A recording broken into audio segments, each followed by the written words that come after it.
The Club of Budapest is a think tank. It promotes and supports a manifesto on planetary consciousness. The basis of our Tyringham initiative is to try and rediscover the quest for understanding ourselves. There's something that we all intuitively feel that's part of our lives which can't be explained by contemporary science.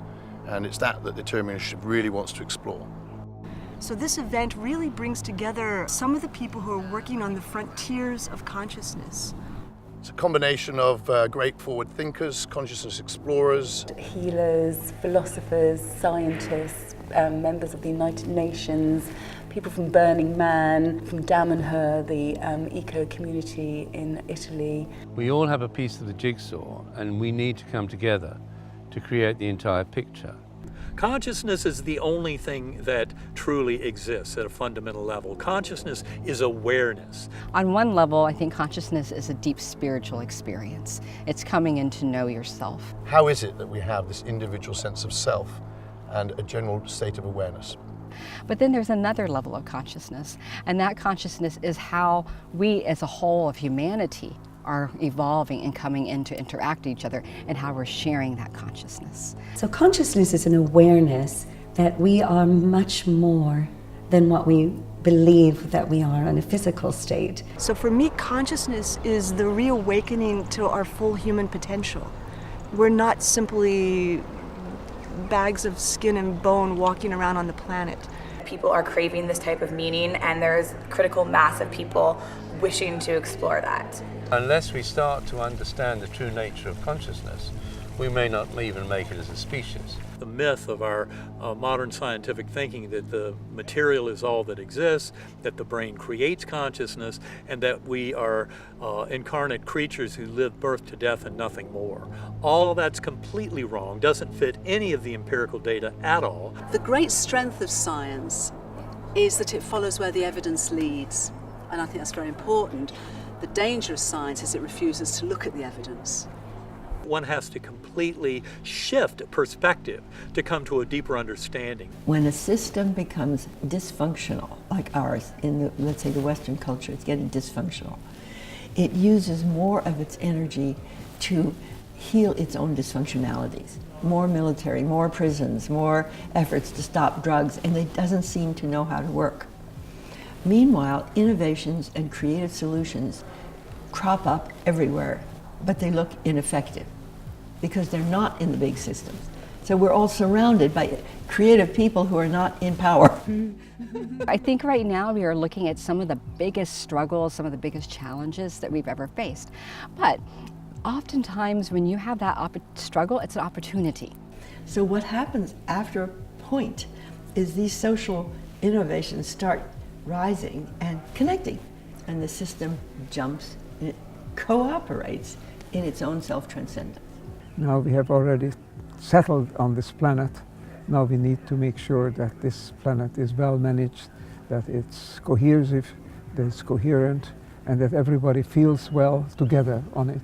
Our crisis is the birth of a co-evolving, co-creative humanity. We're on the verge of a 21st century scientific revolution that's actually much more than that. This will transform not just the way we see the outer world, but how we see the inner world, how we see ourselves. We've had some marvellous speakers, Dr. Ervin Lazlo, who had bacterial meningitis as a neuroscientist and had a out-of-body near-death experience whilst in a coma. In many ways, my personal experience mirrors what all of humanity is going through now in terms of an awakening, a synthesis of science and spirituality, of all the deepest religious traditions from both East and West, all catalyzed by this beautiful power of our most advanced edges of science that take us into a synthesis that really makes more sense about the nature of reality and of the mind-body relationship.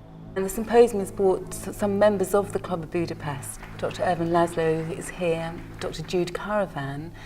We've had the wonderful Marx Hubbard. We've had Don Beck.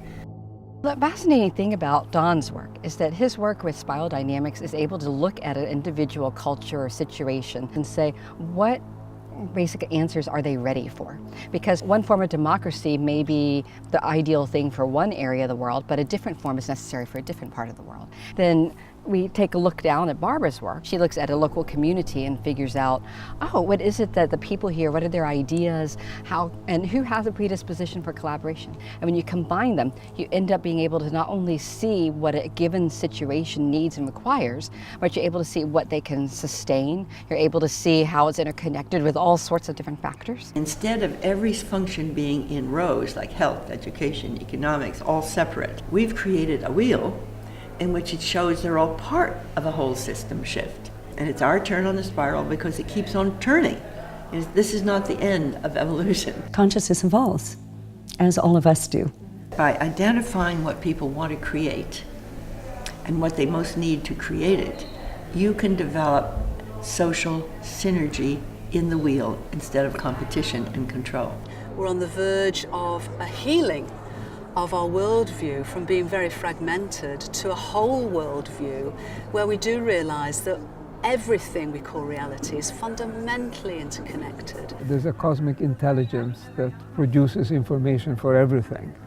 That's the chi or key that's in us. We're interconnected now more than ever economically, sociologically, environmentally. Facebook, Twitter, LinkedIn, we suddenly have a nervous system. Today I'm just doing this human mandala, I call it, and it's where we gather in meditation. This magnificent symposium that the Club of Budapest has put on has been one of the most outstanding and beautiful experiences that I've had in a long time. And I go to a lot of events because the gathering of this group of people is so appropriate for this moment in time. If we learn how to appreciate and connect our spiritual, social, and scientific technological breakthroughs, we would see a future basically of a universal species. In the more spiritual sense, you could say the whole universe is a love story. It's the same love that brings the particles of an atom together in the nucleus. Quark with quark, electron with electron. It's the same love that brings the genes of a DNA together and make a living organism. And that brings people together to make a community.